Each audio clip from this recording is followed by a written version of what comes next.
আলহামদুলিল্লাহ, সর্বপ্রথম লক্ষ কোটি শুকরিয়া সে মহান রব্বুল আলামিনের দরবারে, যে মহান রব্বুল আলামিনের ফিতনা ফাসাদের জামানায়, মহামারীর জামানায়, ভাইরাসের জামানায়, দুর্যোগের জামানায়, অভাব-অনটনের জামানায়, দুর্ভিক্ষের জামানায়, সংকটের জামানায়, বিপর্যয়ের জামানায় আমাকে আপনাদেরকে দয়া করে, মহাব্বত করে, ভালোবেসে আমাদের হায়াতকে এ পর্যন্ত দীর্ঘায়িত করে সুস্থ সবল রেখে ঈশার নামাজ মসজিদে বা জামাত আদায় করার পরে পঞ্চদাস কেন্দ্রীয় জামে মসজিদের উন্নয়ন পরিকল্পে যুব সমাজ কর্তৃক আয়োজিত বিরাট তাফসীরুল কোরআন মাহফিলে উপস্থিত হওয়ার তৌফিক দান করেছেন।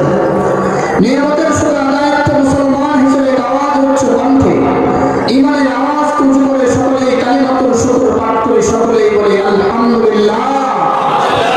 আরো জোরে পড়ে আলহামদুলিল্লাহ। কালিমাতুল শুকর জয় পাঠ করতে হয়, তার কারণ এই আওয়াজ যত দূর পর্যন্ত যায় শয়তান এই সীমানা থেকে ভেঙে চলে যায়। এজন্য সকলেই জোরে শুকরিয়া আদায় করি, সকলেই বলি আলহামদুলিল্লাহ। লক্ষ কোটি দরুদ ও সালাম বর্ষিত হোক সেই মহামানবের প্রতি, যিনাকে সৃষ্টি না করলে জগতের কোনো কিছুকে সৃষ্টি করা হতো না। যে নবী সাইয়্যিদুল মুরসালিন রাহমাতুল লিল আলামিন, শফিউল মুজনিবিন, সাইয়্যিদুস সালাইন, আকায়ে নামদার মদিনাহ কা তারেদা, সাকিয়ে কাউসার, শফিয়ে মাহশার, যিনার